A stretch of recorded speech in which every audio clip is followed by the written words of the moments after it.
bit and spend some time with family and constituents. We are joined today by Minister Solomon, who is here to talk to us about artificial intelligence and a variety of things in relation to that file here in Canada. Minister, as you know, you'll be afforded the opportunity to make some introductory remarks, followed by a line of questioning from our colleagues around the table. With that, Minister, oh no, I did this last time too, Mr. Sean. I forgot to acknowledge and welcome you. So, accompanying the Minister is Associate Deputy Minister Mark Sean, who's been here, of course, before in his capacity with Minister Joly. So, welcome back, sir. With that, Minister Solomon, the floor is yours for some introductory remarks, sir. Thank you, Honourable Chair. Great to see you, members of the committee. Thank you for having me.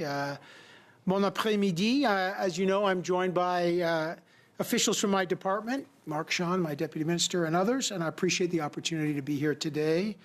Le 4 juin, le Premier ministre et moi. June 4th, the Prime Minister and I launched our AI strategy. National AI strategy. And it's based on 3 principles: trust, opportunity, and sovereign control. AI for all means no Canadian, wherever they live, whatever their economic position, should be left behind in this technology. It means AI must serve Canadians, not the other way around. AI that helps make healthcare better. AI that makes public service faster and more effective. In Halifax, Dr. Robert Chen, Canadian doctor, is helping build an AI-powered stethoscope to screen heart murmurs in babies and children. That means faster answers for anxious parents, fewer unnecessary specialist referrals, and shorter wait times for children who need care the most. Canadian doctor, Canadian innovation. In Saskatchewan, Jonathan Adams farms with his parents and his brother. With Croptomistics AI soil mapping, they treat each part of their field differently, using fertilizer where it helps and they need more, using less when they don't need it, improving yields with less waste. Canadian innovation, Canadian workers. AI is helping workers and farmers and entrepreneurs and researchers and students and small businesses improve and strengthen their lives. And right now, they're doing it with technology that basically didn't exist 2, 3, 4, 5 years ago. We know that while some Canadians are optimistic about AI and what it can do, others have real concerns. There are real concerns about job loss. There's real concerns about privacy, real concerns about personal information, children's information, our democracy, our sovereignty. We take those concerns very seriously. We should be open to the massive upside opportunities for AI, but very candid about the real concerns. And in a sense, Chair, there are 2 teams here. There are Team Pom-Poms, the AI cheerleaders, who think any regulation might be bad for the economy. And then there's Team Pitchfork, who believe we should just stop it altogether and stop building any of the infrastructure, stop investing in Canadian innovation. Our government is not Team Pom-Pom or Team Pitchfork. We are Team Pragmatic. This is a pragmatic, pro-worker, pro-innovation, pro-safety, pro-trust strategy. We're building reliable, safe, human-centered Canadian AI that serves Canadians. Look, we have a choice here. We can let others build the AI infrastructure and then rent it from them. We can let someone else create the jobs, control the innovation, and set the rules, and we'll have to follow them. Or we can build here. We can set our own rules here. We can create the jobs here. We can keep the innovation here. That's the choice. We've made ours. That is our plan, AI for all. And it begins with the first pillar, trust. We made a promise to Canadians that we will protect your children, we will protect your privacy, and we'll protect your personal information. Nous avons fait une promesse. We also promised Canadians we will protect your children, we will protect your privacy, and we will protect your personal information. Launching our AI strategy, we acted on that promise. Last week, the government introduced the Safe Social Media Act to make digital services safer for children and hold platforms accountable for the risks their services create. Today, we tabled the Protecting Privacy and Consumer Data Act. This bill gives Canadians more control over their personal information. It protects children's data by treating it sensitively.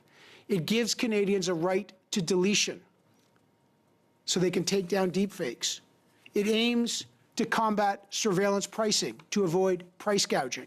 It brings more transparency to those automated automated decisions. So when an algorithm or a computer makes a decision about your mortgage, your job, they should have transparency. They will with this law. It gives a new regulator real power to hold bad actors accountable. Together, these bills do what we said we would do. They protect Canadians. They build trust. They create the conditions for responsible adoption. C'est une approche simple. Protéger les Canadiens. This is a simple approach. It's to protect Canadians and restoring trust in the future. Not separate from AI adoption. Trust is what will make adoption possible. But AI for all is not just about trust, it's about opportunity. It's about sovereign control. Opportunity means helping Canadian workers gain the skills to use AI confidently. C'est aussi une question de soutenir les travailleurs. It's also about supporting Canadian workers so that they can use AI with confidence. It means Canadian businesses are helped to adopt AI so they can become more competitive. C'est aussi une question d'offrir l'aide concrète. It's also about helping the businesses so that they can adopt AI and become more competitive. We'll create and we will support up to 90,000 AI opportunities for young Canadians. We will create those and support those. It includes a national AI literacy push for free, so all Canadians have access to AI literacy and are not left behind by this shift. Nous voulons faire passer l'adoption de We want Canadian businesses to go from an adoption rate of AI going from 12 to 60%. targeting especially health, so Canadians can actually see how AI can reduce paperwork for doctors, improve patient flow in hospitals and emergency rooms, support clinicians, support drug discovery, and deliver better care. It will expand our safety capabilities around AI because innovation has to be matched responsibly. We're doubling the budget for the Canadian AI Safety Institute. And it strengthens Canada's sovereign infrastructure so systems that power our economy are not entirely dependent on decisions made elsewhere, but here. L'IA pour tous, c'est une IA. AI for all is something that Canadians can have trust in, that they can use, and that they can benefit from. Across the AI ecosystem has welcomed the strategy. As Joshua Bengio, the Turing Prize winner and maybe the most famous scientist in the world who's here in Canada, said when we launched, the Canadian AI strategy advocates for the development of technology that is safe, ethical, trustworthy, and that benefits society as a whole. This is essential to preserve Canada's technological sovereignty. This is how Canada will lead, by protecting Canadians, creating opportunities, and building the technology of the future under Canadian sovereign control. Chair, thank you so much. I look forward to the committee's questions. Merci. Okay, thank you very much, Minister. We'll go right into that. Madame Dancho, the floor is yours for 6 minutes. Thank you, Mr. Chair. Thank you, Minister, for being with us today. As I'm sure you may be familiar, Canada's Communications Security Establishment has warned that AI is, of course, transforming the cybersecurity threat faced by Canada, and leading cybersecurity experts have argued that really governments need to invest specifically in cybersecurity talent that's really capable of defending AI-enabled attacks and threats on Canadian critical infrastructure. And certainly what we've heard is AI supercharges cybersecurity attacks and cyber warfare, as I'm sure you're familiar. And really, it's representing a very grave threat to the individual, the business, and again, our critical infrastructure, which I have heard over the years from cybersecurity experts, both internally and externally, is in fact the most likely and immediate threat that Canada faces, a cyber attack on our critical infrastructure, for example, the Northeast Power Grid in the middle of winter, for example. So I was surprised to see your AI strategy did not focus on cybersecurity. It was not a dedicated pillar. It wasn't emphasized. Can you explain why that is? Thank you for the question, Chair. We take cybersecurity risks absolutely seriously. I want to thank the member for raising an absolutely critical question. As the member knows, in our strategy, first and foremost, we doubled the budget of the Canadian AI Safety Institute. We work closely with Canada's Cyber Safety Institute on threats that are on the horizon, threats from models, cybersecurity threats. Shared Services Canada for our critical infrastructure has multiple layers of cybersecurity defenses like cyber walls, network defenses, anti-denial of services measures, antivirus measures, virtual private networking. But one of the key protections, Chair, is investing in Canadian sovereign AI, Canadian If I may just interject, infrastructure. Sure. You did raise the AI Safety Institute, and again, I do appreciate that the strategy does have an AI safety focus, but of course, that's not the same thing as cyber defense. AI safety is, of course, focused on things like deep fakes, and I know the AI Safety Institute focuses on model evaluation, governance, transparency, and responsible deployment. All very important. But that's not cybersecurity defense emphasis that I'm asking about. And specifically, even if it did, out of the $2.3 billion you committed, only $50 million is going towards the Safety Institute, which is about 2%. And again, that's not solely dedicated to cyber defense. In fact, that's not the focus of the Safety Institute. So can you identify a specific funding stream in your AA strategy announced the other day that is specific to cyber defense? Again, thanks for the question, and a really important question. We take, obviously, safety of Canadians, their privacy, and the cybersecurity threats really seriously. The Defence Industrial Strategy that we also have made public makes major investments in high security organizations and in our most important cybersecurity organizations, as you know, through CSE and other organizations. So our Defence Industrial Strategy has made significant investments in that. And I want Canadians to know, Chair, that these strategies are working side by side. The Defence Industrial Strategy, we are working very closely with the AI strategy to make sure that all elements of defence and security are taken care of. Thank you very much.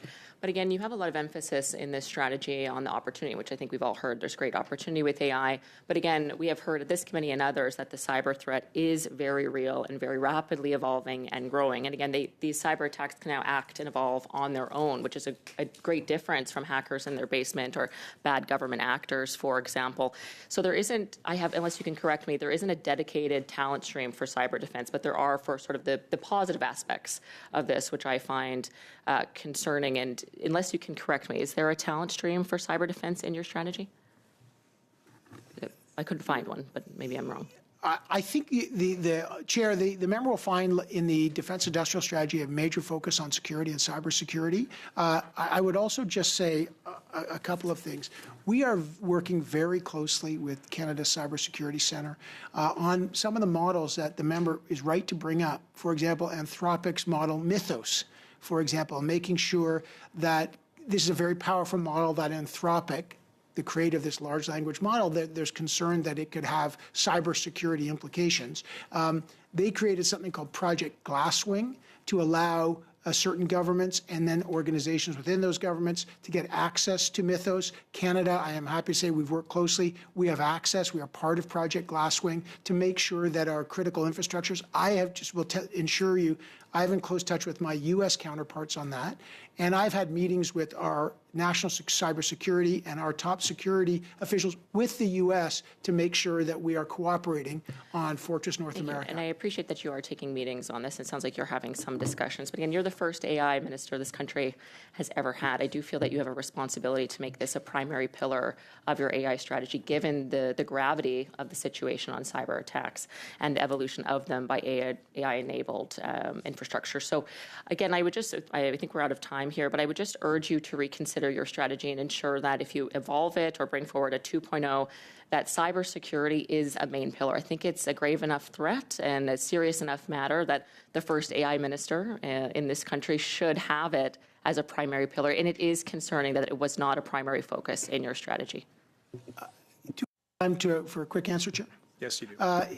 Cybersecurity remains absolutely vital, and security is vital. One of the reasons we are investing so much in Canadian sovereign AI is to make sure we have control over our systems, that Canada's personal information and our sensitive workloads are held by under Canadian law. This is vital and central to our strategy to build sovereign AI for the very reason that the member rightly brings up, to make sure we are safe and we have control.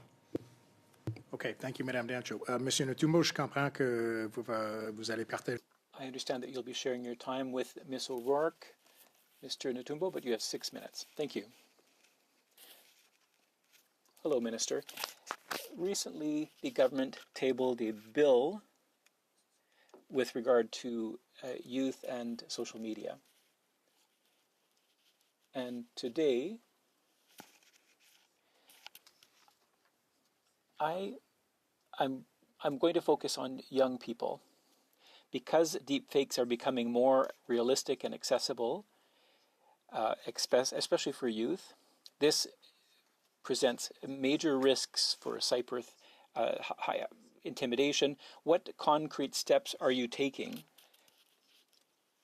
to protect young people against these deepfakes, and how do you hope to keep these platforms accountable? Merci pour. That's a very important question. I'm going to speak English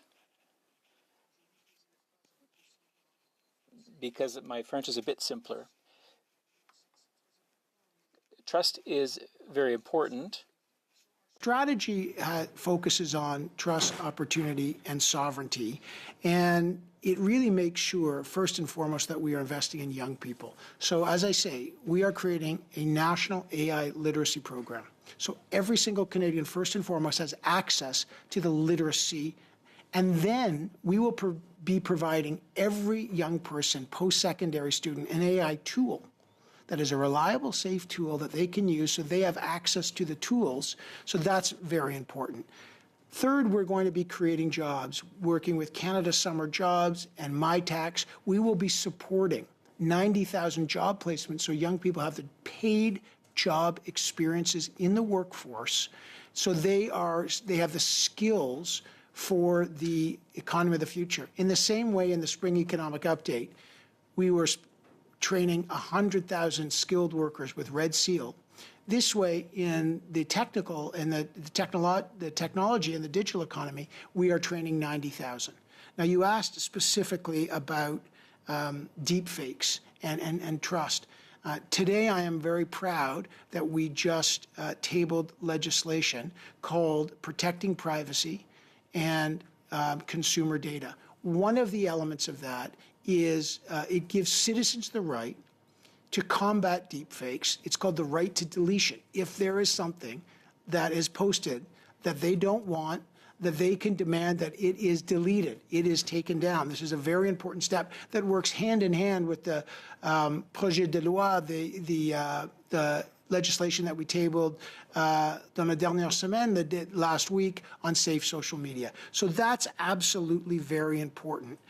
Again, there are other ways that we are investing in young people, whether it's in the CAN code for young people. I know the honourable member has some young kids. I have kids, and skills training K-12, mine are a little older, not yours though. They'll benefit from that CAN code training. So we are investing in skills, literacy, and giving them the power to the right to deletion, but also protecting them from the harms of social media with our Safe Social Media Act and restricting access to kids under 16.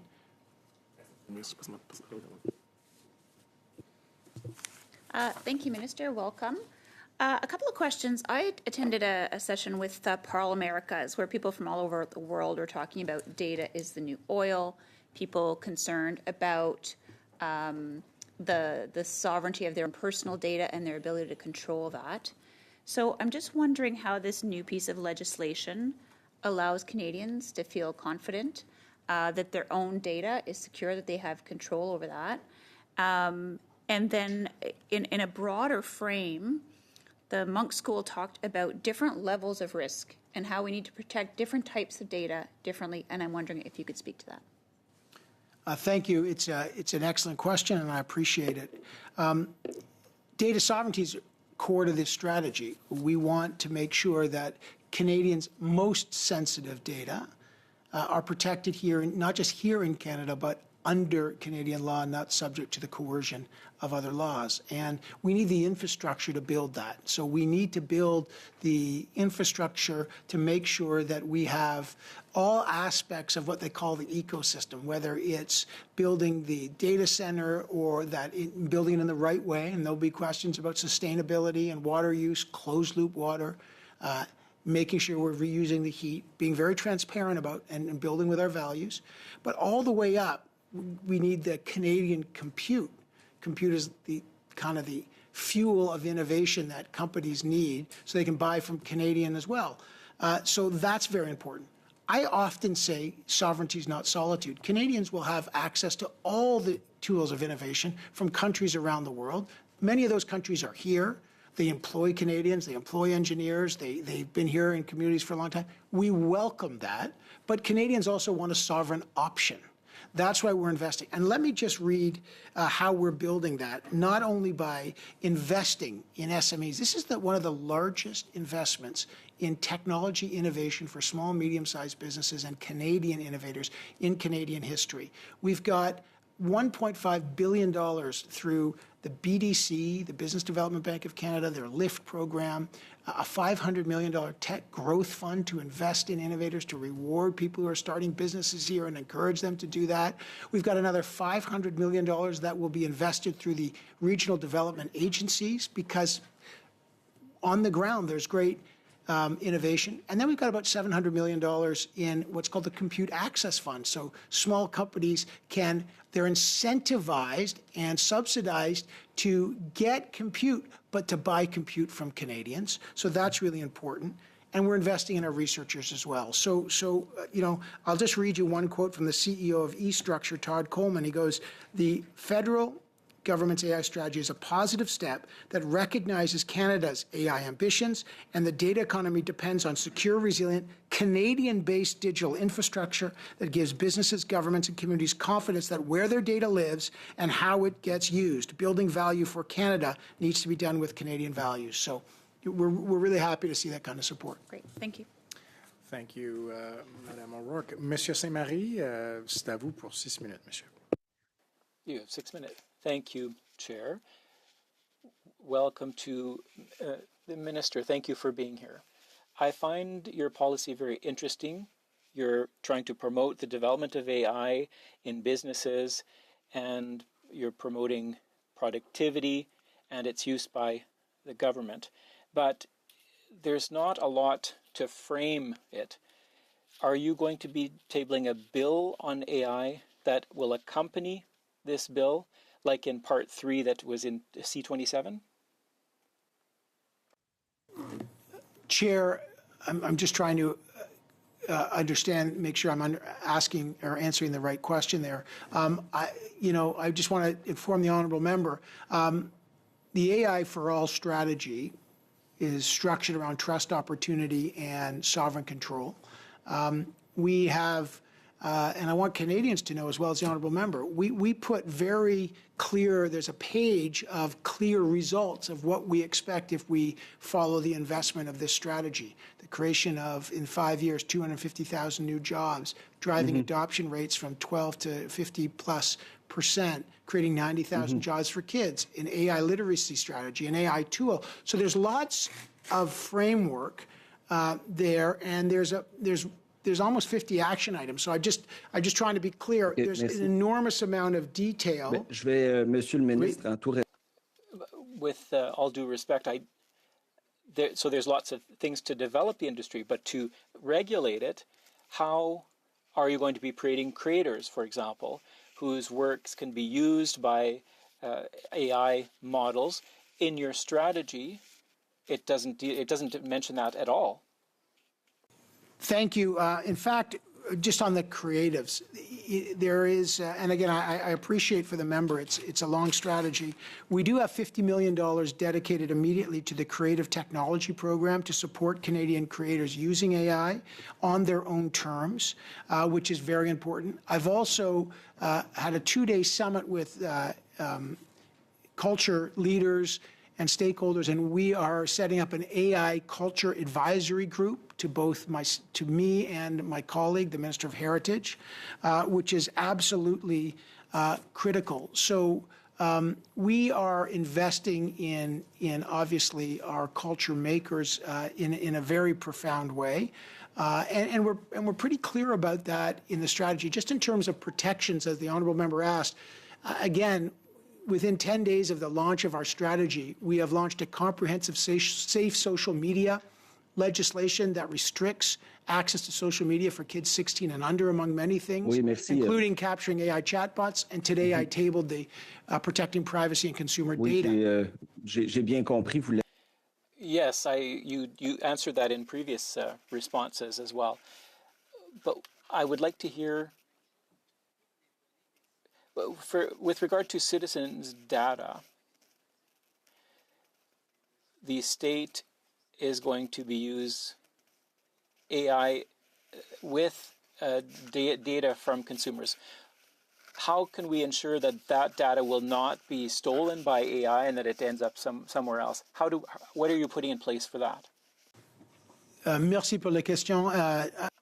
Thank you for the question. Really important question about protecting Canadians' data. And again, I do appreciate that it might have been, we literally just before I got here, we tabled the Protecting Privacy and Consumer Data Act that gives extensive detail about the obligations that all companies will have protecting children's information, protecting consumers' information, how they have to deal with it, chain of custody, what responsibilities they have when they're collecting it, if they're collecting it for beneficial and reasonable purposes. And so it's a super important question, and I'm glad you've asked it, and that's exactly why right after the AI National Strategy, AI for All was tabled, we tabled this new legislation to protect and to make sure that Canadians' data is protected.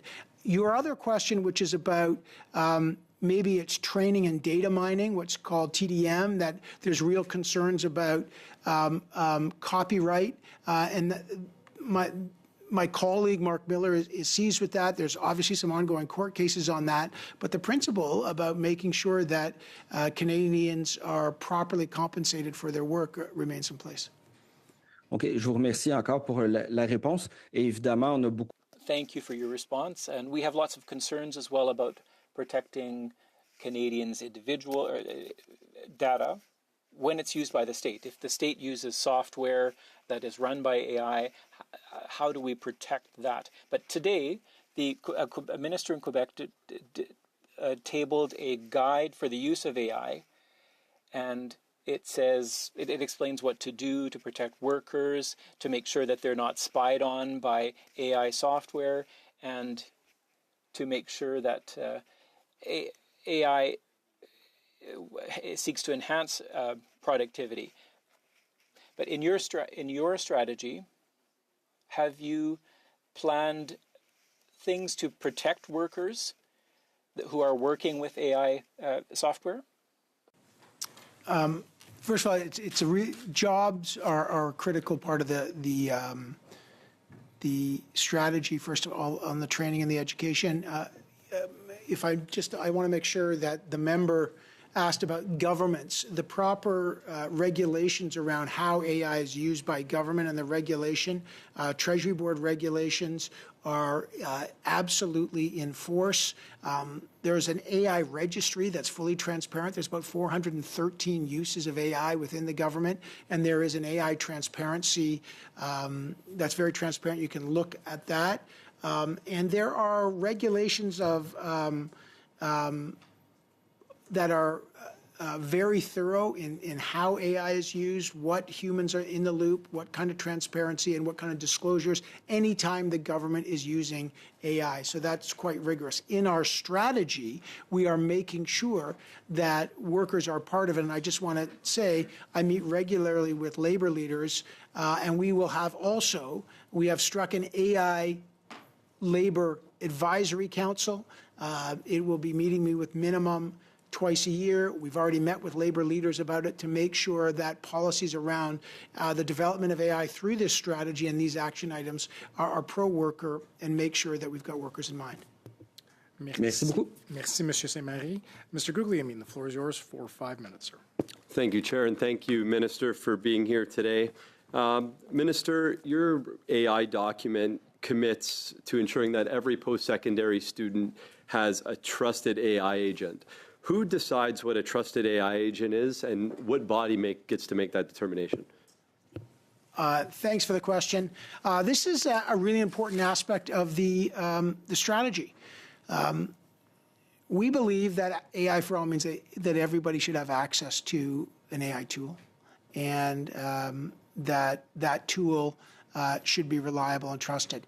As you know, with the Safe Social Media Act and the Protecting Privacy and Consumer Act, we'll be setting up a Digital Safety Commission. And it's absolutely crucial that we finally have a commissioner that will oversee the responsibility of how information is treated and what is reliable and what is safe. I will just tell you that this particular item is in development. We are working closely with our national AI institutes for it. Interrupt here. So the government's going to have editorial or content authority over these agents through a commissioner that's being set up? Well, there's two parts to your question. It's a good one. The first part is what tool will we use? We'll be consulting with our national AI institutes, the Canadian AI Safety Institute. We will absolutely make sure that any tool we use complies with not only the Safe Social Media Act, but making sure that kids' information, in this case it will be post-secondary, people, that their information is treated and protected according to the the Protecting Privacy and Consumer Data Act. Absolutely. That's where we're actually finally going to have a regulator, we're going to have enforcement, and we're going to have clear lines for this to make sure that whoever provides it will have to abide by those. So you can understand why there would be some concerns. I mean, we saw the government use C11 to give the federal regulator authority of what Canadians see online. C18 reduced the news availability despite its promise to expand it. So how is this government-administered AI agent scheme different in principle than these other interventions? Well, I think the first principle here is equal access to the tools. I think you and I both know that when I raised my kids, there are some kids that had more access to tools and others didn't. We had a digital divide. We had a digital divide in terms of remote communities, like rural communities. So first and foremost, this is about making sure everyone's got an opportunity to have a tool to use if they're at a CEGEP or if they're at a university or at a college. Respectfully, that's not the question, because a lot of these AI agent chatbots already exist. They're free and they're open source.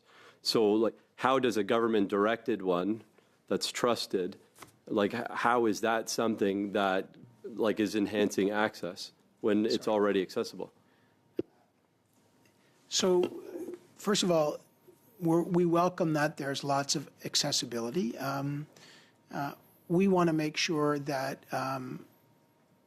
that all young people have access to something that is safe and reliable. By the way, some of those things can be expensive. There's a lot of money on compute, and eventually there's charges that, there's free models and then there's not. Some of those models may not be safe for data, so we got to make sure they're safe and compliant. There's you mentioned open source. We've got to make sure what's in an open source as well, which is an alternative.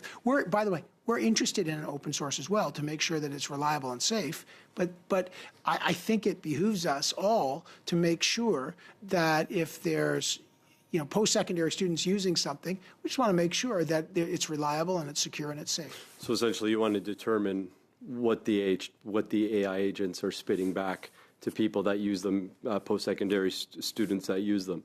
I want to get another quick question in here. There's a new Angus Reid poll that shows 68% of Canadians would oppose large data centers near their home. And we know that having these data centers is important for the development of AI and AI sovereignty. Now, your document acknowledges energy and water concerns, but it lacks enforcement mechanisms. And here at this committee, we heard testimony that Canadian data centers operate with no mandatory disclosure for regime or energy and water use.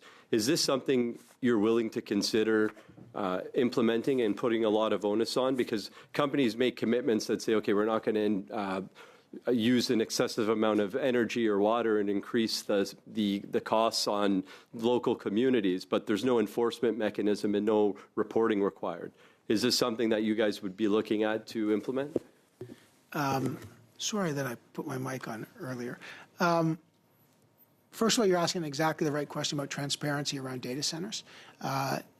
We need infrastructure, Canadian infrastructure, to build. Either we build it or we rent it back from someone else.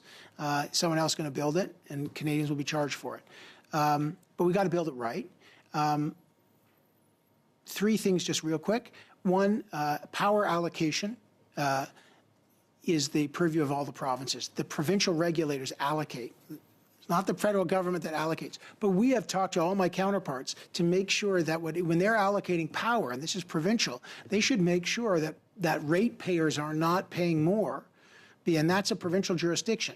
When we enter, we have an enabling large sovereign infrastructure fund that we are looking at data centers. We have criteria of what we will partner in. And if you notice that we've begun a partnership with TELUS in British Columbia for 3 data centers, hydroelectric, closed loop water system, which means they reuse the water. The heat is going to be used to heat 150,000 homes. So as they say, they want to use every molecule twice. So transparent. So you're right about all that, and not putting pressure on ratepayers. So ratepayers are not paying more. But you're asking the exact right questions. We are making sure from our end that if the Canadian government is supporting those data centers, we will make sure they're done right. Thanks. Thank you, Mr. Guglielmin. Okay, Mr. Baines, I understand you might be splitting time with Mr. Ma. As per usual, I'll leave it for you 2 gentlemen to figure that out. You'll have 5 minutes. Thank you, Mr. Chair, and thank you, Minister, for your work on this strategy and for working closely with British Columbians and leaders out there on the AI strategy. I'd like for you to expand a little bit on the public safety and the trust pillars you talked about. For British Columbians and all Canadians there's skeptics out there, and specifically, we witnessed in British Columbia a tragic incident which took place, shook a community and our nation in Tumbler Ridge, British Columbia. And there's numerous court cases against AI providers as well, alleging their products have counseled youth to commit harm to themselves or others. So if you can maybe talk a little bit about expanding on accountability measures that are in place for, in this instance, it was ChatGPT, which the youth confided in and was planning to harm others, but the owners, ChatGPT, they didn't act in advance. So if you could please expand a little bit on that. Yeah, I appreciate the question. Let's just say, and Chair, there is nobody in this room that does not, their heart doesn't go out to the families in Tumbler Ridge. I know this is not a partisan issue. This is every one of us here recognize we got to protect Canadians and protect kids, and Tumbler Ridge is a horrific tragedy that is ongoing for the families, for the communities, and we took action. I will say immediately after Tumbler, we found out that the shooters behavior was flagged 8 months before by the technical side of the OpenAI. In other words, the AI itself brought it up, and then it was not escalated. I summoned not only the entire senior team to Ottawa, but I spoke to the CEO, Sam Altman, and I asked and I demanded that they work with the Canadian AI Safety Institute to make sure that they review all other past incidents to make sure they haven't not escalated to police, that they have a presence here in Canada with Canadian local law enforcement as opposed to just talking to U.S. enforcement, that they have mental health experts, and that all options were on the table. The Canadian AI Safety Institute, I should say, is still working very closely on assessing, but in the meantime, we have taken action. We launched and we have tabled legislation called the Safe Social Media Act, and not only did it restrict access for young people under 16 to social media, it included AI chatbots that have a duty to keep children safe, a duty to be responsible, and a duty by law to be transparent about that. It is one of the first countries in the world to have any regulation at all on these new technologies called chatbots. And so we have taken action immediately on that. That dovetails with what we've just tabled, which is the Protecting Privacy and Consumer Data Act. That gives all companies, including AI companies, an obligation by law to protect children's information. It gives them an obligation, and it gives citizens the right to see where abuses of information might take place. So we have taken protective steps, but we've also doubled the budget of the Canadian AI Safety Institute because we know that that has to be more robust to make these kind of assessments. And Yeah, go ahead. So I want to cede the rest of my time to Mr. Ma. Mr. Mah, you'll have about 75 seconds here. Thank you. Minister, it's claimed that the AI for all is light on details when it comes to jobs, but the strategy sets out concrete targets of up to 90,000 AI-related job and placement opportunities for young Canadians, up to 250,000 new AI-relevant jobs by 2031, and a major increase in business AI adoption. Can you walk the committee through how the strategy turns AI from a source of anxiety into a source of opportunity for Canadian workers, students, SMEs, and young people entering the workforce? Thank you, Chair. I know I can come back to it. Just to remind people, there are 150,000 people currently working in the AI industry, 800,000 people in the digital innovation space, the fastest growing sector of the economy. We made sure that we're creating jobs. We will actively be supporting those job placements for 90,000 young people. We believe the OECD data shows that if we invest in SMEs as we are, we'll create 250,000 new jobs in the next 5 years. I know we're out of time, Chair, but the investment in SMEs, in innovation, in jobs, in skills training is an essential pillar to make sure, and the details are very clear in the plan. Thank you. Okay, thank you, Mr. Ma. Monsieur Saint-Marie, 2 minutes 30 secondes. 2.5 minutes. Thank you, Mr. Chair. I want to mention 3 items in relation to your strategy. So first, there's no reference to an international agreement with regard to Europe. There's talk about diversifying the market with providers, but there's no harmonization of regulations. And why no referral or reference to generative AI in your strategy? So please answer those 3 elements. Merci pour la question. C'est une bonne question aussi. Thank you. That's a good question. There is a lot of information in the strategy on our alliance with various countries. Strongly, for example, to the Sovereign Technology Alliance that we've built with Germany. I will just say this is a critical alliance that has already led to one of the most important Canadian companies, Cohere, a large language model, partnering and merging with a German company called Aleph Alpha, giving Cohere sovereign presence in Europe and making it a legitimate competitor to any other large language model. That alliance, that sovereign alliance, is really important. By the way, there's only 4 countries in the world that have large language models. The US, China, France has one, Canada has one. So that alliance has really helped. We have digital alliances with the EU. We have an alliance with India and Australia, a technology alliance, as well as the UK. I will observe today, Chair, that the UK has followed Canada in age-restricting social media. Today, they followed Canada as what we did last week. So there's lots of coordination. I was just at the G7 coordinating that. And in the strategy, Pillar 3, sovereign control, has a whole section on building sovereign alliances. Chair, I think there was an element to your question at the end.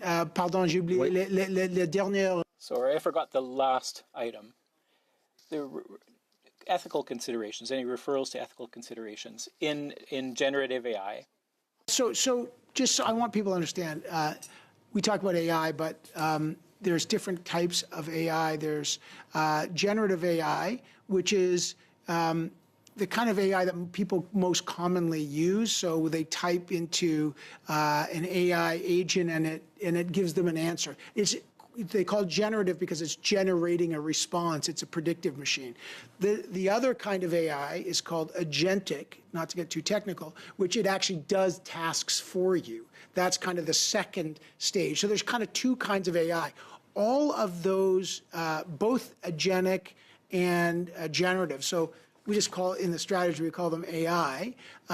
they are all going to be, of course, any company subject to obviously either the privacy regulations, if they're using private information, that's very important. And we have invested heavily, Chair, in safety and ethical guidelines. We already have a voluntary code, but ethical guidelines to make sure that AI is used to serve Canadians, not the other way around. Merci beaucoup. Merci, Monsieur Saint-Marie. Mr. Ritter, 5 minutes too. Chair. Minister, the document, the AI document. Mr. Ritter, if you can just pull your mic down slightly, that's better. Thank you. Better? Are we better? Okay. Minister, the AI document speaks to principles, but not execution. Some action items, sure, some job promises, but not execution on how to get there. When will Canadians see an operational plan that outlines concrete timelines, economic impact for the investment and required resources, like other ministries' involvement, such as procurement, defense, and infrastructure, for example? Yeah, thanks for the question, and I appreciate it was a long document. This strategy is by far the most detailed AI national strategy in the G7. We have a full page on metrics and how we're going to get there, on 60% adoption by 2034, 12% today, 250,000 new jobs. You asked for targets. We are. How? My question is, how are you going to get there? Well, there's great language of what you're going to do, but my question is, operationally, how are you going to get there, and how are you going to govern it? And again, I appreciate the question, Chair. There are very specific investments tied towards how we are going to do it. So how are we going to improve, for example, the adoption rates? One way is by setting up our most successful program called the Compute Access Program to give small, medium-sized businesses, and many, by the way, I know in your riding as well, access to compute. Which is really important to subsidize access to that so they have access. So that's a $700 million plan. It builds, you asked how, it builds on the $300 million plan that we've already rolled out. We know how to do it. So that's a very specific program that we are building on.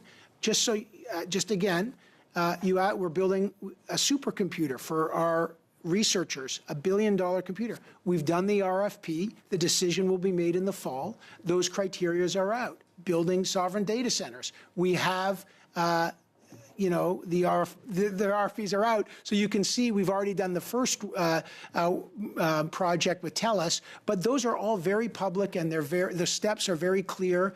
And we tried to give real targets, real investments tied to it so Canadians can track it and have accountability. Thank you. I'm going to just ask a question about how the document was put together. And so the first pillar is protecting Canadians and safeguarding our democracy is pillar number 1 from that STEMS trust. Given that this document had over 11,000 contributions to support the strategy, how many of these, and how did you know that this was a sample representative of Canadian companies and it wasn't overwhelmed by the contributions of foreign actors who's also partake in this strategy? How did you make sure that it was wholesome Canadian voices and not from American foreign firms? We are really proud of the consultation. We think it's important to have consultation with Canadians when you're setting up an AI strategy. There's real concerns. Part of that is being here at committee with you, and I think, and it wasn't just the 11,000 really detailed contributions that we got from Canadians, which was great. We had the 28-person National AI Task Force. I did a series of roundtables for months with entrepreneurs, Black entrepreneurs, Indigenous leaders. So we had a widespread consultation. With all due respect, though, you're not really answering the question. How did you make sure it was wholesome Canadian input? Because the ISED shows that the submissions received, some of them were from huge US-based firms such as Google, Tesla, Amazon, and IBM. So how did you ensure that it was Canadian voices that developed this AI document? So I think the question about consultation is important. By the way, we do consult with businesses that conduct business here. that employ Canadians from businesses around the world.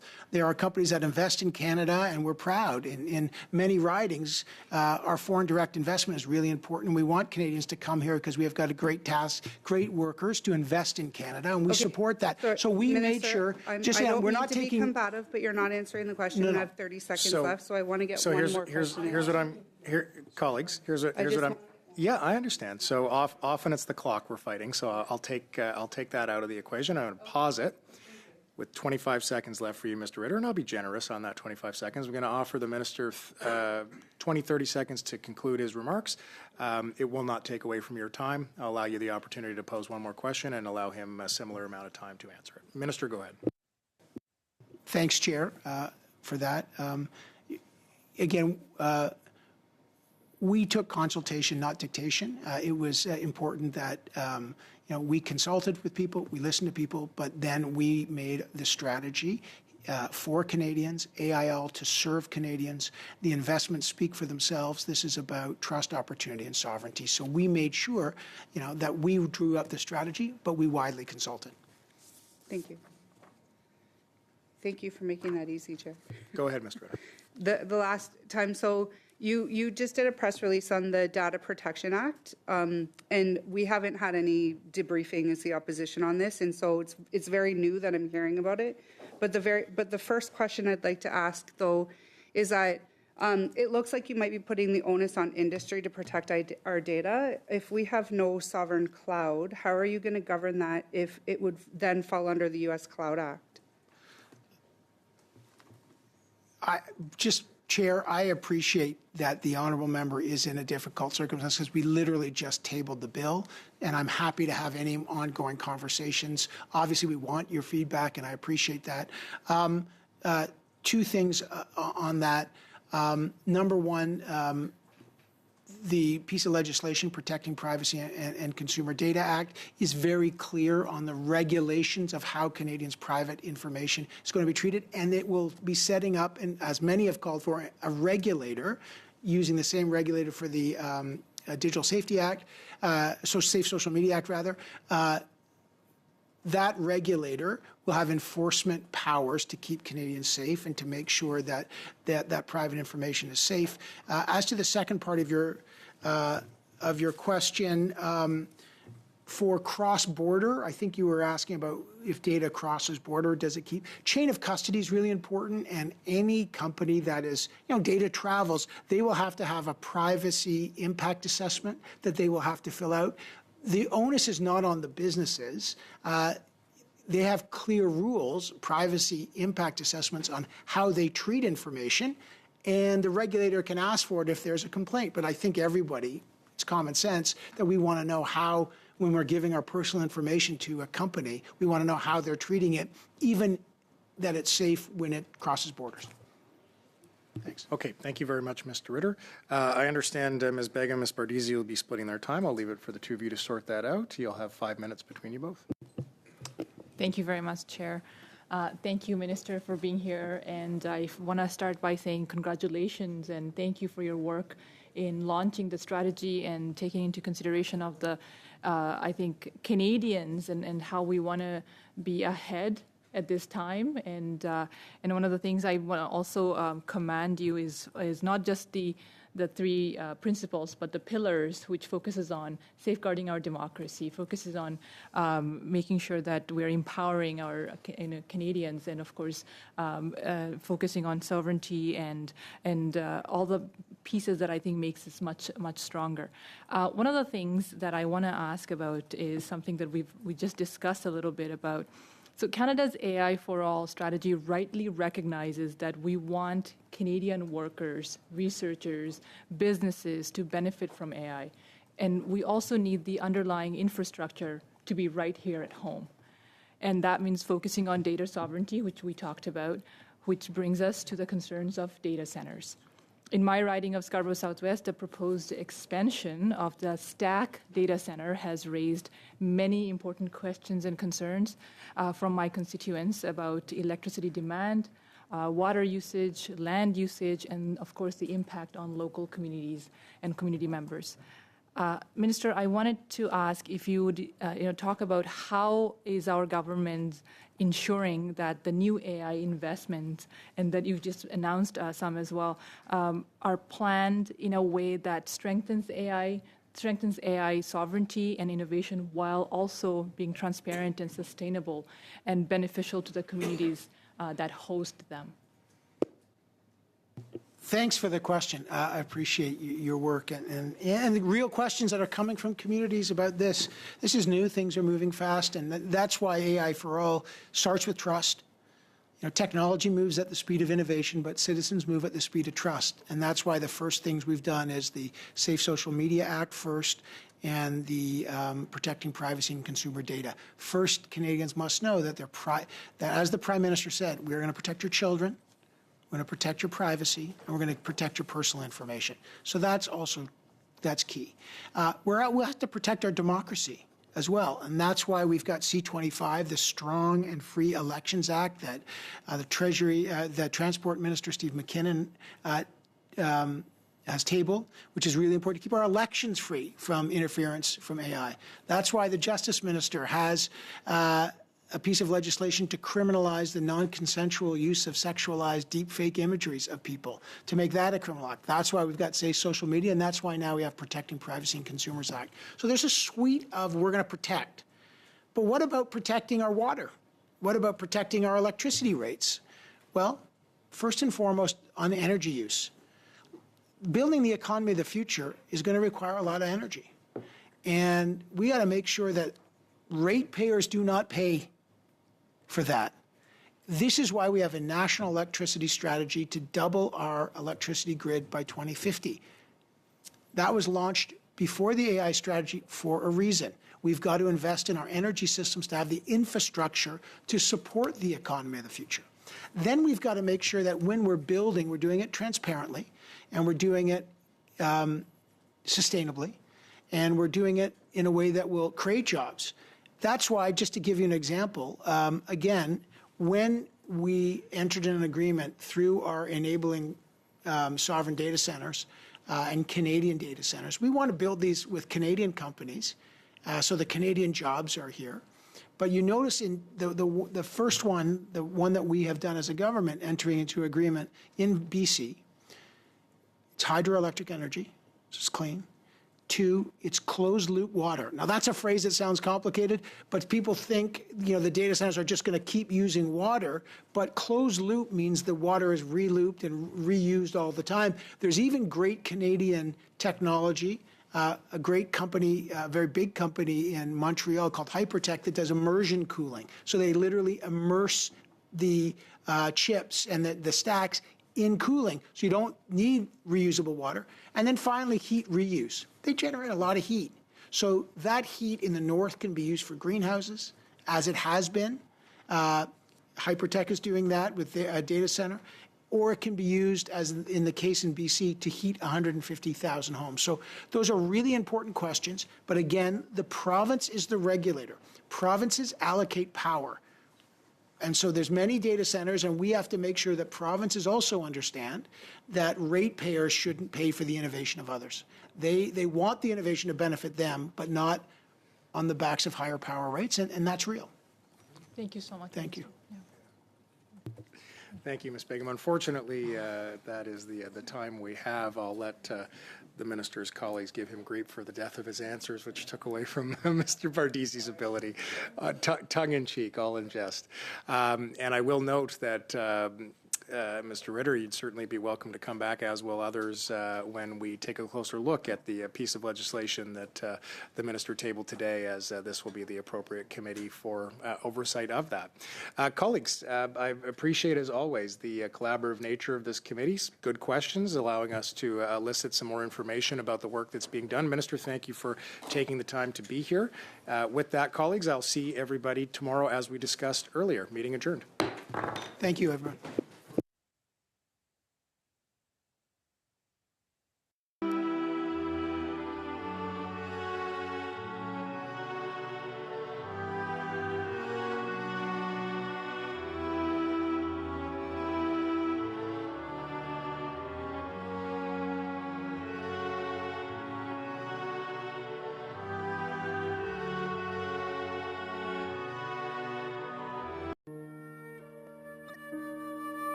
you.